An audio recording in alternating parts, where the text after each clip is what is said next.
Yang jadi problem itu bagaimana dalam ayat-ayat ini nilai nyawa itu seperti rendah sekali, bahkan seperti nggak ada artinya gitu. Jadi sekarang Israel harus perang kemana gitu misalnya. Atau dikaitannya ke kekristenan, apa yang mesti kita bantai? Maju laskar Kristus gitu. Wah tuh ini Orang-orang jahat akan disingkirkan, Tuhan akan berperang bagi Israel. Tapi juga ada ancaman, kalau kamu jahatnya kayak mereka, kamu yang diginiin loh.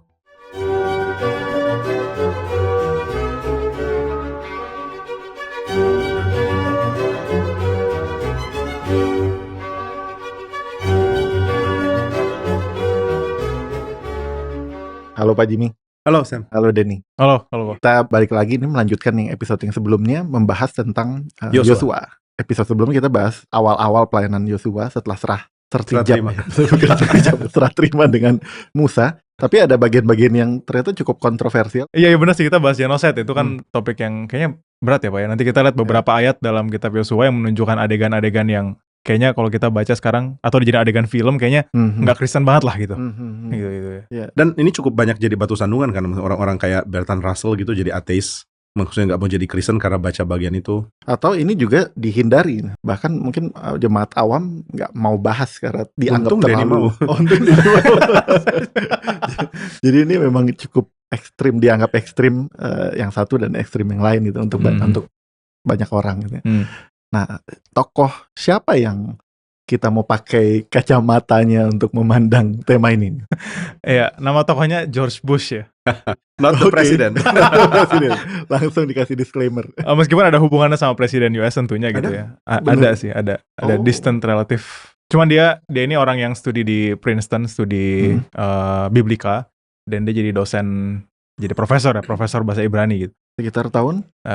Ya dia sekitar tahun 1759 sampai 1850-ish. 1790-an sampai 1850-an lah. Tapi disclaimer, kita nggak setuju sama semua pandangannya dia gitu kan ya. Saya sih nggak tahu mau setuju atau nggak baru kali ini. Nggak tahu sih.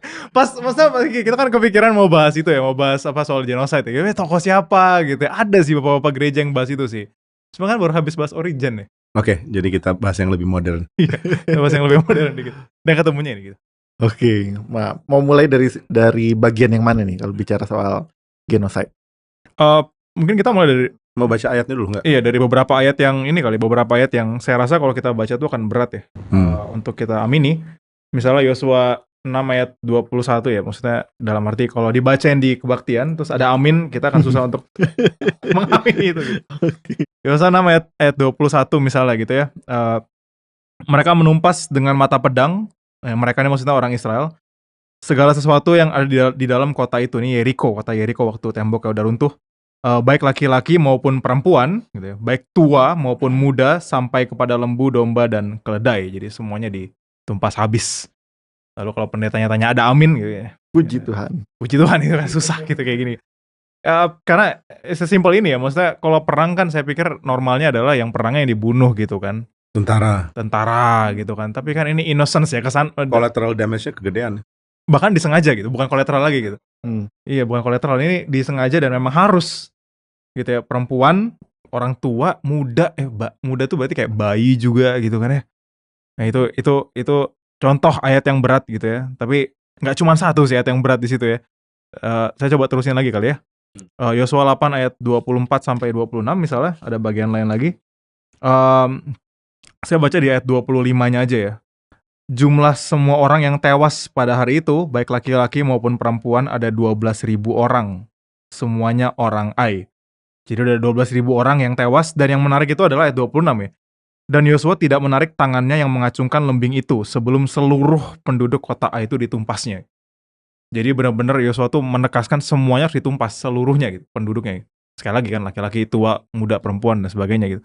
Yang kayak gini, again ada amin tuh kayaknya berat kali ya. Dan mungkin yang dua yang terakhir kali ya, supaya kita bisa masuk ke pembahasan. Yosua 10 ayat 40 ya. Jadi Yosua 10 ini menceritakan kota-kota yang udah dikuasai sama orang Israel. Dan di ayat 40-nya itu ditutup dengan pernyataan, demikianlah Yosua mengalahkan seluruh negeri itu. Lalu kemudian diakhiri dengan, tetapi ditumpasnya semua yang bernafas seperti yang diperintahkan Tuhan Allah Israel. Nah ini agak-agak membingungkan lagi gitu. Oke, ini semuanya bernafas ditumpas, tapi bukan masalah kemauan Yosua. Tapi ini perintah Tuhan gitu. Yang lebih jadi bikin geleng-geleng lagi ya. Jadi Tuhan mau anak bayi dibunuh, Tuhan mau perempuan dibunuh dan sebagainya gitu. Nah ini yang kayak gini-gini sih saya pikir akan membingungkan ya. Dan penutup banget ayat yang terakhir banget yang kita akan baca untuk bagian ini, itu adalah Yosua 11 ya. Yosua 11 ayat 14 dan 15. Nah ini ayat yang terakhir, saya bacain semuanya aja. Segala barang dari kota-kota itu serta ternaknya telah dijarah orang Israel. Orang Israel menjarah gitu, itu jadi isu lagi gitu. Tetapi manusia semuanya dibunuh mereka dengan mata pedang, sehingga orang-orang itu dipunahkan mereka. Ini kan genocide kan ya. Tidak ada yang ditinggalkan hidup dari semua yang bernafas nih. Semua yang bernafas maksudnya manusianya. Seperti yang diperintahkan Tuhan kepada Musa, ya, Tuhan yang di sini jadi tokohnya gitu. Hambanya itu demikianlah diperintahkan Musa kepada Yosua dan seperti itulah dilakukan Yosua. Tidak ada sesuatu yang diabaikannya dari segala yang diperintahkan Tuhan kepada Musa. Gitu. Jadi pembantaian ini semua murni ekspresi ketaatan Yosua dan bangsa Israel kepada Musa yang telah menerima perintah dari Tuhan terlebih dahulu. Gitu. Wah ini baca ayat kayak gini agak berat sih, nggak tahu kita mikirnya gimana ya kalau baca ayat kayak gini ya. Iya, kalau berdasarkan hukum perang aja kan sering ada statement bahwa ada kelompok atau bangunan tertentu yang memang nggak boleh disentuh gitu, misalnya rumah sakit kah atau tempat sekolah misalnya. Tapi kayaknya itu konsensusnya baru setelah Perang Dunia Kedua ya kalau nggak salah. Oh, ini belum ada berarti. Pastinya ini belum. Mereka belum menghidupi aturan Perang Dunia Kedua gitu. Even di Perang Dunia Kedua belum ada. Jadi maksudnya kota-kota dibom, rumah sakit bisa dibom, perumahan rakyat. Maka sejak itu kan baru dibikin aturan. Kalau saya nggak salah. Apa karena ini dibikin aturan? Oh enggak ya. Tapi yang menarik ini mungkin tafsirannya nggak terlalu kuat, tapi sempat muncul penafsir yang mengatakan bahwa ini kan simbol. Maksudnya total annihilation, total kekalahan itu sebenarnya digambarkan dengan bayi-bayi mati, perempuan mati. Padahal nggak literally gitulah, cuma tentaranya aja kalah. Tapi untuk menunjukkan kekalahan total pakai itu. Tapi ya kayaknya nggak terlalu bisa bertahan ya tafsiran itu ya. Iya, kayaknya jadi kayak kurang literal gitu kalimatnya Alkitab gitu. Kesana gitu nggak? Itu juga sama kalau kita selidiki tulisan-tulisan kuno, bukan kita sih orang lain, kita cuma baca bukunya. Kan ini memang gaya perang zaman dulu ya. Penghancuran total itu ya biasa dalam perang zaman itu. Ya, yang jadi problem itu bagaimana dalam perang ini atau dalam ayat-ayat ini nilai nilai nyawa itu seperti rendah sekali, bahkan seperti nggak ada artinya gitu. Karena kan kalau kita tafsir begini, ini kan wajar ya, semua juga kalau perang kayak gini loh. Jadi orang Yebus lah atau orang mana perang ya memang kayak gini, akan bantai total, akan dihabisin. Tapi kan akhirnya bisa muncul semacam tafsiran, kalau gitu moral relatif dong ya. Kalau zaman dulu boleh, sekarang enggak. Jadi agak susah memang sih. Iya, dan kita udahi di sini aja. Dan maksudnya itu Pak, jadi masalahnya kan perintah Tuhan juga gitu Pak. Iya. Masa perintah Tuhan kok ngikutin standarnya orang pada masa itu gitu. Itu yang kita kan dalam bayang kita perintah Tuhan selalu melampaui standar di masa itu kan. Sehingga ini di mana dalam hal apa Tuhan tuh melampaui standar pada masa itu gitu. Itu membingungkan sih Pak waktu kita baca ini gitu. Untung ada George Bush.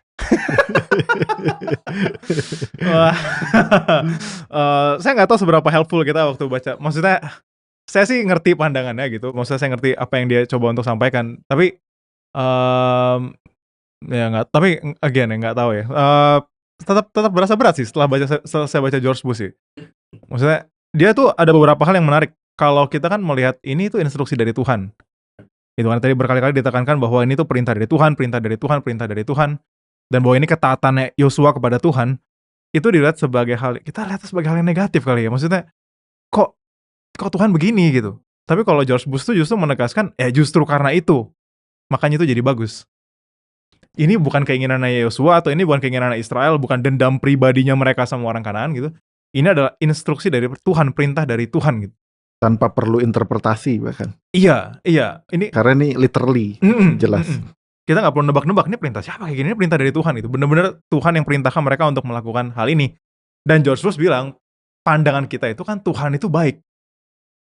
Maka perintah ini itu datang dari Tuhan yang baik. Jadi isunya bukan Tuhan jahat atau baik, Tuhan baiknya itu udah clear.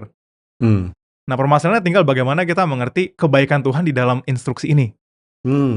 Arahnya tuh lebih ke sana gitu.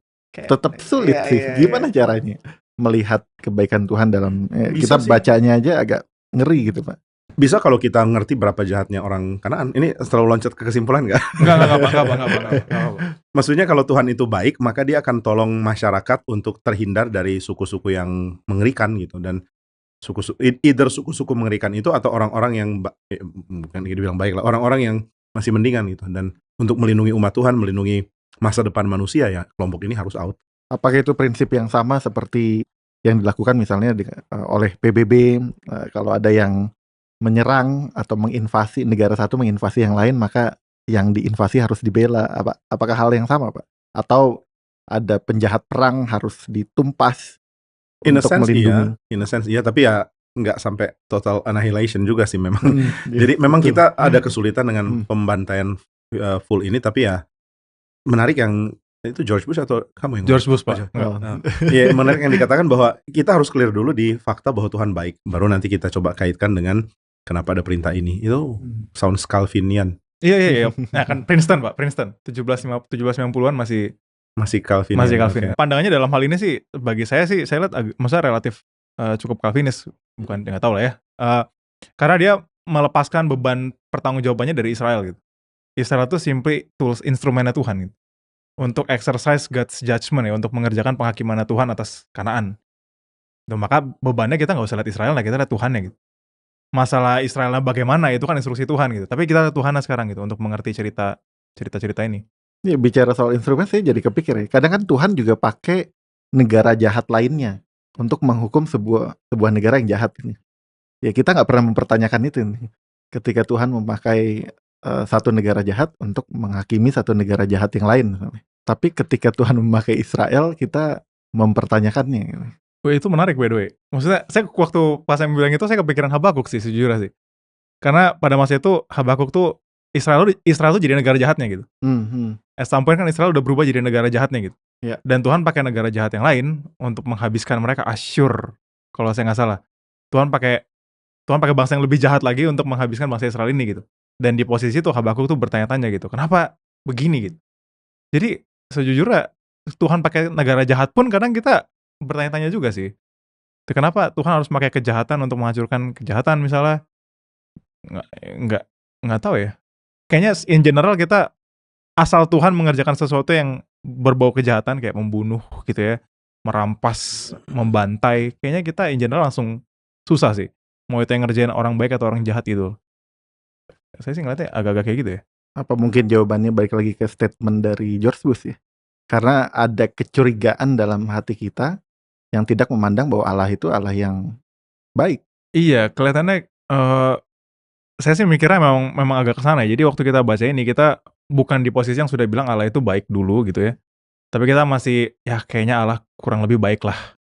Gitu. Tapi waktu baca ini kok Allah jadi kayak kurang baik. Nah itu kan sehingga sebenarnya kita nggak benar-benar yakin Allah itu baik atau enggak ya. Untuk kita yakin Allah itu baik, cuma ada error aja di mungkin penyalinan suatu. Ini jadi isu yang lain lagi. Maksudnya itu yang jadi kesulitan kan, Allah baik, tapi kok ada tulisan kayak gini. Tapi isu itu muncul di mana-mana ya, bahwa Allah baik kenapa ada dosa, Allah baik kenapa ada mata. Kitanya aja yang error kayaknya. Enggak gampang sih. Maksudnya saya sih baca bagian ini juga, kalau Bapak gereja tuh penafsirannya agak lebih ini sih Pak, lebih enak. Mereka langsung masuk ke alegoris kan. Jadi mereka membaca bagian ininya ya ini cerita, tapi kita skip langsung ke bagian intinya, yaitu ini peperangan rohani kita gitu. Nah dalam peperangan rohani kan kita harus membantai dosa dan setan tuh sampai ke akar-akar gitu, sampai habis. Sehingga ya wajar. Dan mungkin mereka udah berdamai dengan teks ini kali, ya kita aja yang belum. Ya, sama seperti dosa kita perangi ya, anggap aja orang Kanaan itu adalah dosa yang harus diperangi oleh Tuhan. Dan Tuhan pakai Israel. Kalau George Bush tuh bilang gini sih, dia bilang kalau misalnya Tuhan menghabisi orang Kanaan dengan bencana alam ya, kita mungkin gak akan protes itu sih. Pakai gempa tiba-tiba tanah kebuka nutup lagi, wah ini emang orang Kanaan jahat, ini puji Tuhan, emang harusnya mereka dibunuh gitu. Tapi waktu Tuhan pakai Israel atau pakai orang gitu ya. Ya wajar ya, karena kita kan merasa orang tuh harusnya ada di dalam standar moral yang Tuhan atur dong. Dan kalau standar moral itu jadinya relatif, kayaknya boleh membantai orang, genocide, nah jadi agak problematik memang ya. Kita nggak pernah komplain ya, atau mempertanyakan kebijakan Tuhan di Sodom dan Gomora gitu misalnya. Kenapa Tuhan menghukum? Ini genocide. In a sense ini kan dari Tuhan, nggak ada asap belerang segala turun, dan kita pikir ya udahlah asal Tuhan jangan suruh orang gitu.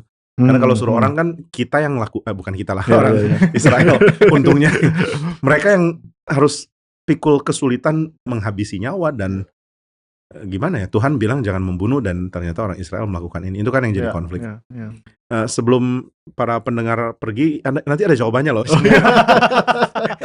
Ini kok podcast nggak sedark gitu ya. Kayak skeptis banget. Kayaknya nanti ada jawabannya. Kayaknya nggak ada sih, maksudnya nanti emang ada jawabannya. Maksudnya tapi ya kita nggak langsung situ dulu lah, kita gumulkan. Kita mau menghayati beratnya dulu kali ya. Maksudnya kalau enggak nanti ya jawaban apa juga mungkin nggak, ya whatever gitu ya. Terlalu diremehkan nanti. Kadang-kadang mesti agak gitu. Tapi beneran actually susah sih, bener-bener susah untuk menerima bagian ini gitu. Kita kalau misalnya lagi mau pengen jalan ke orang misalnya gitu, lalu orang points out bagian ini gitu, susah ngejelasin ke dia kayak gimana cara.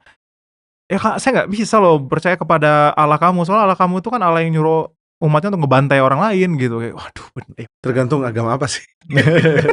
Atau kita sama dong. Malah jadi penghiburan gitu. Kayak ini bakal disensor. Oke. Iya susah sih, susah. Ini nggak gampang ya. Nah, George Bush mengarahkan kita kemana untuk mengeluarkan kita dari kebingungan ini? Atau dibiarkan bingung sama George Bush? Dia tambah bikin kita bingung. Sejujurnya sih George Bush tuh melihat ini ya, ada satu konsep yang penting di kitab Yosua, itu namanya konsep harem. Jadi itu dikhususkan memang, nuansanya itu nuansa dikhususkan juga, sama kayak Israel kan juga dikhususkan. Dikuduskan untuk dibinasakan. Iya, nuansanya bukan dikhususkan. Dikhususkan untuk Allah kalau Israel gitu kan ya. Bukan harem, tapi kalau ini harem itu dikhususkan untuk dibinasakan. Dalam hal ini mengenai Kanan tuh berkali-kali muncul istilah itu gitu, harem, bahwa Kanan ini memang dikhususkan untuk dihancurkan, dikhususkan untuk dibinasakan, dikhususkan untuk dihancurkan gitu. Dan ini kan tema yang ini ya keras sekali Tuhan tuntut. Misalnya kalau dikuduskan untuk Tuhan tapi nggak diberikan, yang harusnya dipersembahkan ke Tuhan nggak dikasih, Tuhan marah. Dan ini juga sama, kalau harusnya dibinasakan nggak dibinasakan, Tuhan marah, seperti misalnya Saul. Jadi goal besarnya bukan hanya bangsa Israel masuk Kanaan ya, berarti ada tujuan-tujuan lain gitu. Ya, contohnya ini ada dalam prosesnya ada bangsa-bangsa yang memang Tuhan minta ini dikhususkan untuk dibinasakan. Tadinya kan mungkin ya paling nggak saya gitu kepikir bahwa ya goal utamanya adalah gimana caranya bangsa Israel masuk ke Kanaan gitu. Tapi dari statement ini ya berarti ada visi tambahan ini. Dan ini nggak tahu apakah Bapak George ini membahas atau enggak. Tapi konsep harem ini kan salah satunya kaitannya karena ada tanah suci yang Tuhan siapkan untuk Israel kan. Jadi mereka ini melanggar kesucian Tuhan dengan masuk ke tanah yang harusnya untuk Israel. Jadi mereka harus dibinasakan ya? Karena ini tempat suci yang Tuhan mau kasih untuk Israel. Lalu Pak George membahas apa lagi, Den? Nah, enggak, tadi saya kepikiran bagian ini sih, kepikiran soal terkait dengan yang harem ini ya. Maksudnya kalau kita pikirkan mungkin Allah itu kayaknya kejam banget langsung mengadakan pembantaian sama mereka. Cuman kita seringkali lupa bahwa Allah itu sudah menunjukkan kesabarannya dulu untuk orang Kanaan gitu. Jadi kalau di Kejadian ini 15. Iya, Kejadian 15 ya. Kejadian 15 ayat 13. Kejadian 15 ayat 13 itu kan Tuhan bilang kepada Abram gitu ya. Ketahuilah sesungguhnya bahwa keturunanmu akan menjadi orang asing dalam suatu negeri yang bukan kepunyaan mereka, dan bahwa mereka akan diperbudak dan dianiaya 400 tahun lamanya. Oke, tetapi bangsa yang akan memperbudak mereka akan kuhukum, dan sesudah itu mereka akan keluar dengan membawa harta benda yang banyak. Nah, jadi ada periode 400 tahun di mana mereka menunggu dalam perbudakan gitu. Kenapa? Karena di ayat 16.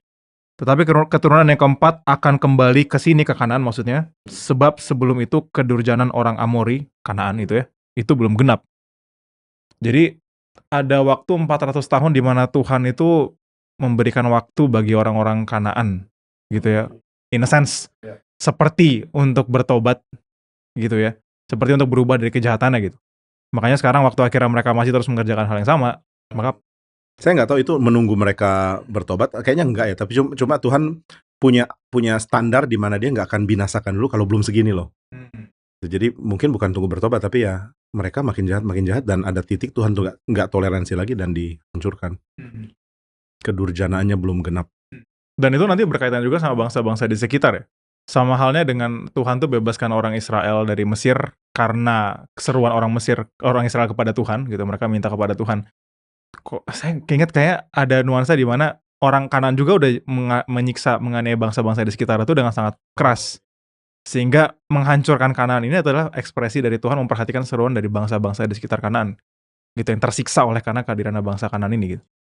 Jadi salah satu yang bikin orang Israel takut berperang karena reputasi Kanaan yang mengerikan gitu. Iya. Jadi lebih melegakan hati lah kalau lihat orang jahat yang dibantai. Jadi maksudnya kita mungkin agak susah untuk menerima ini karena kita rasa harusnya nggak gini gitu. Ya, atau kita lihat orang kanan kayak wajah-wajahnya kayak Sam gitu. Kok kayak gini dibantai gitu. Tega banget. Tapi itu pertanyaan yang menarik nih. Kalau harusnya nggak gini, memang harusnya gimana? Exactly itu gitu. Iya, dan kita kalau memang harusnya nggak dibantai, maka harusnya ada pertanyaan lanjutan. Terus digimanain gitu. Maka kita akan ketemu masalah juga kalau kita lanjutkan gitu. Tapi di satu sisi moral, tapi di sisi lain yang tempat kudus itu ya, maksudnya saya kalau nggak salah Richard Pratt ya ngomong gitu ya, bahwa ketika Tuhan sudah kasih lokasi kudus ya manusia memang nggak boleh di situ, kecuali manusia yang Tuhan izinkan kan. Ya. Misalnya imam besar boleh masuk ruang maha suci, tapi kalau yang lain ikut-ikutan mati. Nah, jadi Kanaan ini untuk Israel, kalau ada yang lain ikut-ikutan mati. Dan dalam sisi moral juga Tuhan nggak salah karena bangsa ini jahat sekali. Jadi kita sepertinya agak keberatan dengan bagian ini, agak sulit dengan bagian ini karena kita nggak menghayati seberapa jahatnya bangsa Kanaan. Gitu kan, kita nggak menghayati seberapa lamanya kejahatan mereka itu sudah berlangsung gitu. Sebelum akhirnya Tuhan menghabisi mereka gitu. Ini bisa jadi perenungan tersendiri ya untuk orang-orang yang masih bergumul di dalam dosa nggak sih? Jadi ya dengan membaca kisah ini itu Tuhan ada batasan juga bukan berarti kasih Tuhan tidak jadi terbatas, tapi Tuhan menetapkan satu batasan untuk ada waktunya anugerah terhadap kita akan dicabut gitu, akan selesai. Meskipun kita nggak tahu batasan itu di mana, tapi jangan dicoba-coba gitu kan. Kalau Paulus kan mengingatkan Tuhan itu nggak mungkin nggak menghukum, dia juga adalah Allah yang adil dan untuk menyatakan keadilan dia pasti menghukum. Mirip dengan ini ya perdebatan Barth sama Bonhoeffer. Barth kan mengatakan bahwa Tuhan itu baik loh, jadi dia bisa tampung semua. Kalaupun dia mau selamatkan semua orang itu sesuai dengan karakternya Tuhan. Bonhoeffer kan nggak setuju dan bilang, saya nggak setuju kalau orang-orang Nazi yang jahat itu selamat itu maksudnya dengan kejahatan mereka yang luar biasa besar. Ya harus ada penghakiman ya. Dan Bonhoeffer mengerti karena mengalami. Iya betul. Mungkin kalau ngobrolnya sama orang Indonesia, boleh lah diampuni lah orang Nazi itu karena kita nggak kebayang. Kita lihat pakaiannya keren loh itu. Iya, seragamnya keren. Dan sama seperti kita baca ini gitu. Bangsa Kanaan kita nggak kebayang. Ya balik ke statement Denny tadi, nggak kebayang sejahat apa mereka. Dan kita terlalu terbiasa dengan nuansa kasih setianya Tuhan, kesabarannya Tuhan, kasih. Jadi kita selalu ujung-ujungnya pengen kasih lagi gitu, kembali ke kasih lagi kayak oh ya dia tetap diampuni, dia tetap harus dimengerti, harus dikasihi dan sebagainya. Kita nggak boleh ya Tuhan jadi kesana bukan kita sih, tapi Tuhan nggak boleh keras ke dia sampai mengambil nyawanya misalnya dalam konteksnya ini gitu. Harusnya Tuhan masih memberi ruang kesabaran, mengampuni dia, mengirim penginjil something gitu ya. Cuman kayaknya akhirnya saya rasa kita jadi kayak kesana jadi lebih sabar dari Tuhan gitu. Aneh kan ya, kalimat yang aneh kan ya? Itu kalimat yang aneh kan. Tapi kayaknya kita kayak lebih sabar dari Tuhan gitu ya. Tuhan gak gini loh, Tuhan harusnya bisa lebih sabar lagi. Tapi absurd gak sih kayak gitu cara mikirnya? Gak absurd. Masa Tuhan belajar sama kita? Gimana sih bisa sabar kamu? Tuhan menghayati kesabaran kita gitu kan, kayak gitu agak nggak usah kalau berat. Sebenarnya kita kan spektator ya, bukan korban, makanya kita bisa sabar. Tapi kan Tuhan mengidentikan dirinya dengan korban seringkali. Jadi ya kita sabar karena kita nggak mau sentuh penderitaan orang yang dihancurkan. Tapi Tuhan ada di situ loh. Tuhan mau menderita bersama Israel, maka dia marah sama Mesir. Dan kita cuma penonton, oh Israel disuruh ngangkut batu ya, oh ada yang dicambuk, kok dia dimatiin, oh ya oke gitu. Makanya kita nggak punya kemarahan kepada Mesir seperti Tuhan. Bukan kesabaran berarti kita ya, tapi ketidaktahuan. Lebih karena nggak ngerti, nggak tahu. Nggak ngerti dan sok jadi social justice warrior. Dan bagi orang yang bagi orang yang teraniaya itu kan, penghukuman Tuhan itu jadi penghiburan mereka gitu.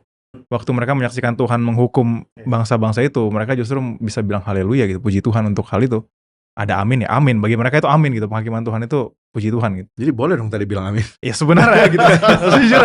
Sejujurnya memang ayat ini waktu dibacakan bagi orang-orang itu mereka kan bilang puji Tuhan gitu. Puji Tuhan ya, ini memang bagi para korban. Dan maksudnya saya pikir di Wahyu kan ada nuansa yang mirip ya. Maksudnya waktu menantikan penghakiman terakhir, orang-orang yang para martir gitu kan ya, yang bilang tanya kepada Tuhan sampai berapa lama lagi kami harus menunggu gitu sebelum pembalasan itu datang. Dan Tuhan masih tunggu sampai jumlahnya itu genap. Tapi orang-orang martir itu kan menantikan penghakiman Tuhan bagi para ini loh, bagi orang-orang yang mematikan, menganiaya mereka, bagi orang-orang yang membunuh mereka gitu.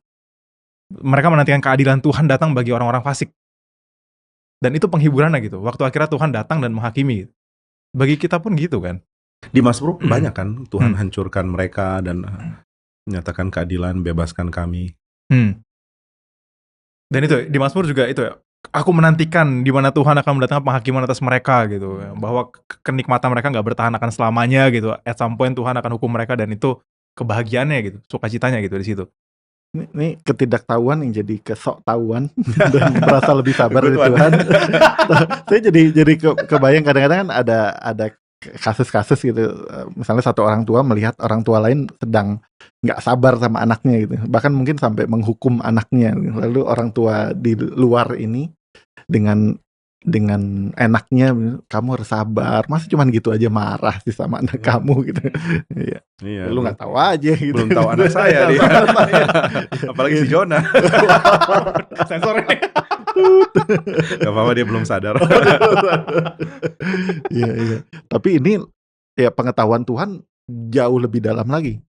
Dan yang menyenangkan bukan ya tentu pengetahuan Tuhan, tapi juga kerelaan Tuhan untuk bersama dengan sang korban ya. Jadi Tuhan ikut menderita juga gitu bersama mereka. Makanya Tuhan mengamuk, marah gitu karena.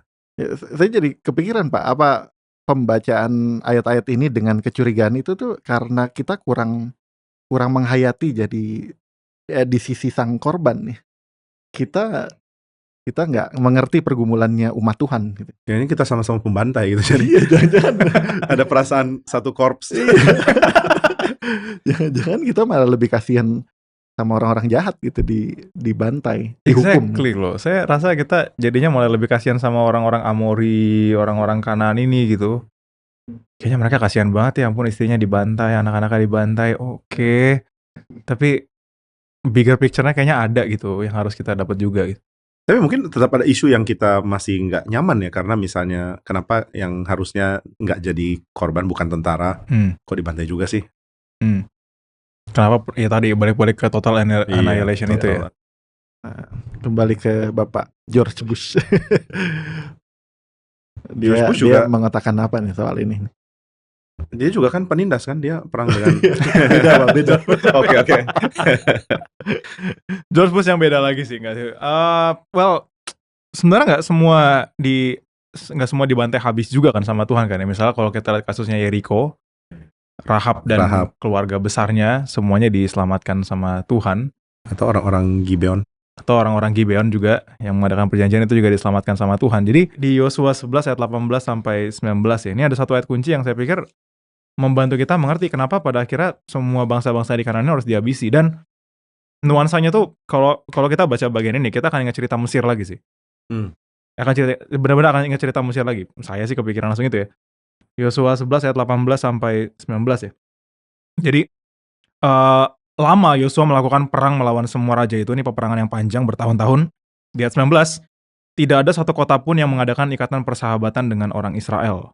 Selain daripada orang Hewi yang diam di Gibeon itu, semuanya telah direbut mereka dengan berperang. Gak ada yang mengadakan ikatan persahabatan, gak ada yang make peace. Gak ada yang berusaha untuk berdamai. Semuanya waktu lihat ada bangsa Israel datang, mereka tuh mau lawan. Gak ada yang kepikiran untuk tunduk sama Allahnya orang Israel misalnya. Mereka udah dengar gak? Yeriko tuh udah jelas banget suaranya tuh, teriakannya tuh kepada bangsa-bangsa lain.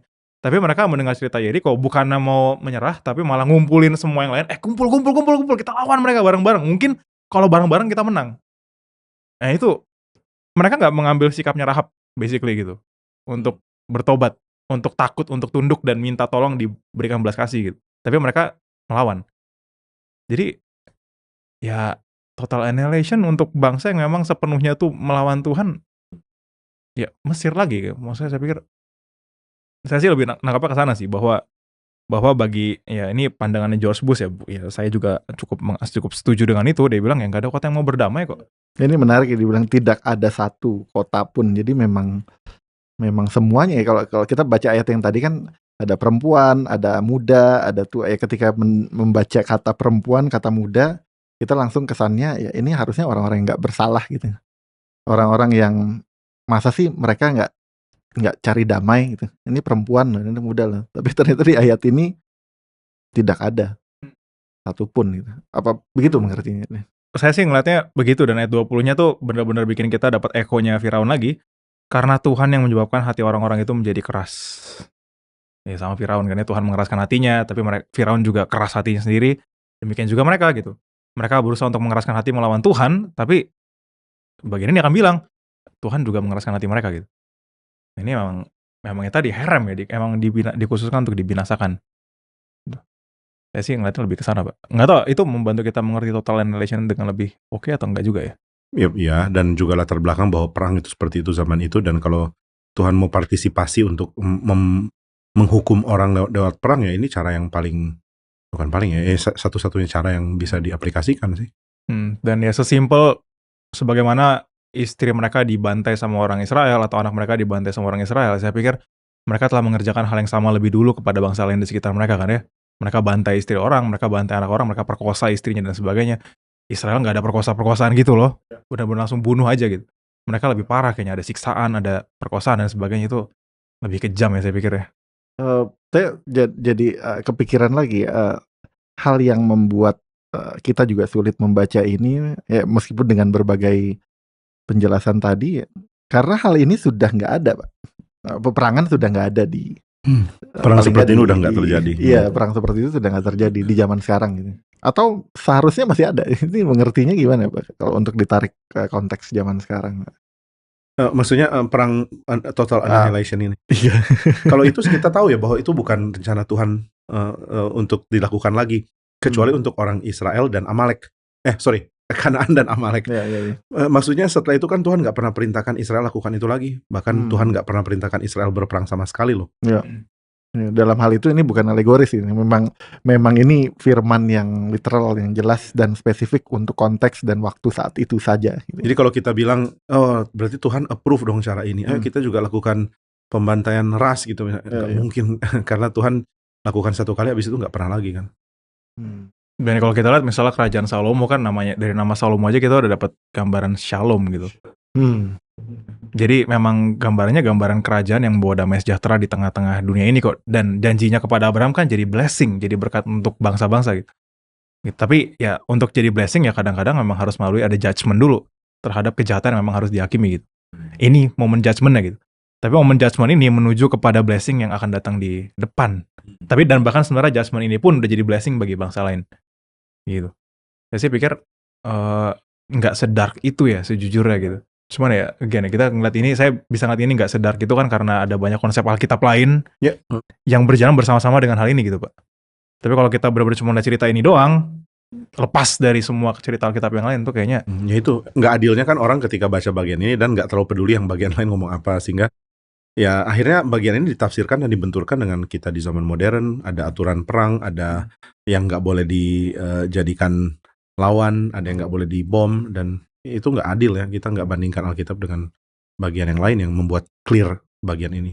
Nah itu, maksudnya saya pikir ada bagian di mana kita emang mesti ada keluasan untuk melihat Alkitab lebih lebih luas gitu. Saya sering lihat kalau misalnya ada PA atau Q&A dalam PA atau apa gitu Pak, ini seringkali mau dikaitkan ke situ sih Pak. Jadi sekarang Israel harus perang kemana gitu misalnya gitu. Jadi sekarang perang yang mau ditaklukkan Israel itu apa gitu? Israel yang sekarang. Mau dibantai siapa lagi nih? Iya, dikaitinnya ke Israel sekarang gitu. Atau dikaitinnya ke kekristenan. Nah, kekristenan berarti mesti membantai apa nih? Apa yang mesti kita bantai sebagai maju laskar Kristus gitu. Wah, tuh ini apa AI-nya zaman sekarang nih apa nih gitu. Iya, AI-nya zaman sekarang gitu. Kapan kita harus angkat senjata lagi gitu kan? Saya udah gak sabar. AI-nya jadi AI gitu. Masa mari lagi. Alegoris dia. Jangan-jangan maksudnya.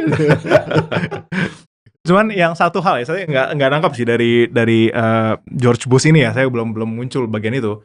Gimana gimana bagian itu kita kaitkan kepada Kristus sih? Sejujurnya itu yang mungkin akan bisa menolong kita juga. Nggak tahu Pak Jimmy ada Kenapa harus dikaitkan ke Kristus saya dalam? baru mau nanya. Iya. Maksudnya gimana kaitkan Kristus artinya? Bagaimana kita melihat penaklukan Israel terhadap bangsa Kanaan ini, peperangan mereka yang mereka lakukan ini, penaklukan itu, motif penaklukan yang dilakukan ini Pak, berkait dengan apa yang dikerjakan oleh Kristus gitu. Kristus kan juga menaklukkan ya. Kalau dilihat di Wahyu misalnya. Gimana Pak? Ya dia menaklukkan bangsa-bangsa. Meskipun kedatangan pertamanya kedatangan untuk menebus, tapi kan dia juga adalah panglima perang yang akan berperang loh.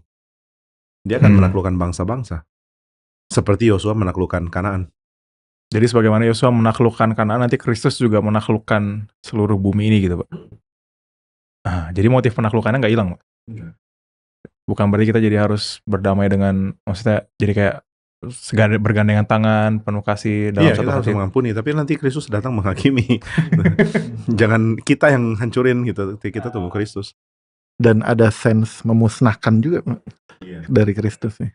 Itu menarik sih. Nah kalau misalnya George Bush sendiri, dia kan tariknya, George Bush saya bilang nama ini, betul kan?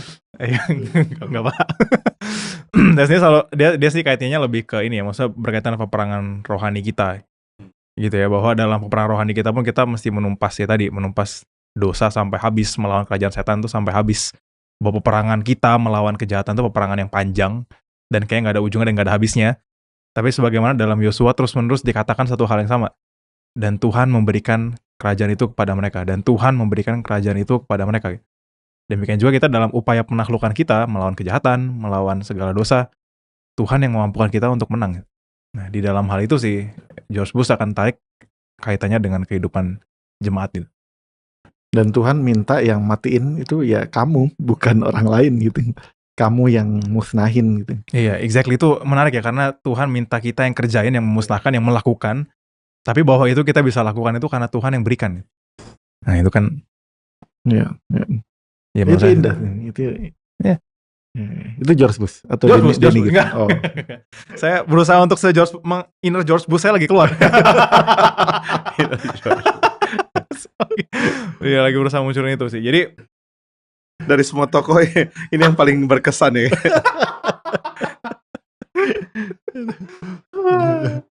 Iya, nggak tahu sih, menarik. Menurut saya pembahasan dia sangat menarik. Ada apa lagi dari George Bush? Saya nggak tahu George Bush mikir ini nggak, tapi kayaknya ada kesan ini ya, kesan pembersihan tanah untuk nanti dikasih untuk Israel gitu. Jadi Israel berperang, tapi Tuhan yang berperang di depan mereka, dan Tuhan hancurkan ini untuk diberikan ke Israel. Menjadi penanda bahwa dimanapun Tuhan pimpin Israel ini akan terjadi loh. Maksudnya orang-orang jahat akan disingkirkan, Tuhan akan berperang bagi Israel. Tapi juga ada ancaman, kalau kamu jahatnya kayak mereka, kamu yang diginiin loh. Itu benar tuh Pak. Tapi saya nggak baca ada bagian itu, tapi itu benar banget tuh Pak. Mungkin itu bukan George Bush, itu Obama kayak.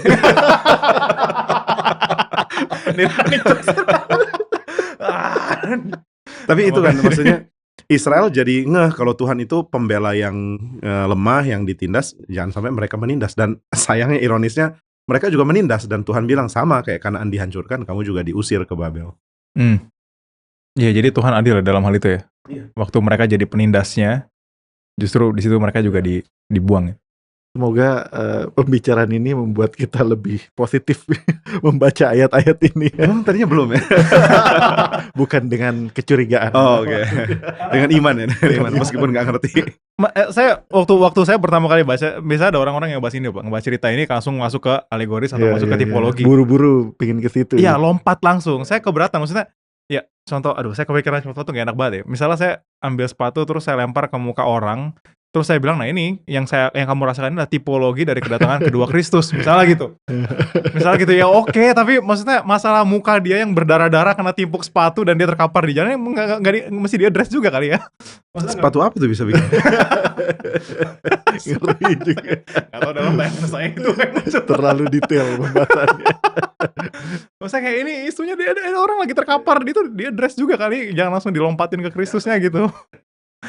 Jadi ya saya sih senang waktu ada orang-orang yang coba untuk get real, maksudnya benar-benar lihat ini tuh gimana sih kita mengerti ini untuk cerita ini sendiri gitu. Ya ini mirip-mirip sama pembahasan sebelumnya. Ketika kita baca Alkitab juga berarti memang jangan buru-buru untuk lihat makna alegoris ini Pak. Atau ada case-case tertentu yang memang ini pure alegoris. Maksudnya sih diadres baik-baik ya, ini Alkitab mau ngomong apa, jangan langsung jump ke kesimpulan. Karena kita udah tahu cerita utuhnya, jadi kita udah tahu ini nanti mau kemana nih. Ini pokoknya nanti ends well gitu. Tapi ada hal-hal yang kita miss gitu di dalam pesan dari satu bagian kecilnya. Dan bergumul dengan hal-hal sulit dalam Alkitab itu kan hal yang baik. Maksudnya kita nggak bisa cari Alkitab bagian-bagian yang kita suka yang enak gitu, lalu bagian-bagian yang sulit kita udahlah ini. Dan mungkin ini juga ada jadi ayat favorit orang-orang lain gitu yang agak-agak psycho. Kalau bicara soal Yosua, apakah ini pembahasan terakhir kita Yosua atau ada tema-tema menarik lain? Ada satu yang Denny usulin kan, yang saya dan isi rumah akan menyembah Tuhan. Pilihlah kepada siapa kamu mau beribadah. Mungkin kita akhiri diskusi kita ya, semoga benar-benar baik kita ataupun para pendengar bisa lebih positif membaca dan lebih benar, tidak curiga sama Tuhan. Yes. Thank you Pak Jimmy. Thank you Sam. Thank you Denny. Thank you Pak. Thank you George.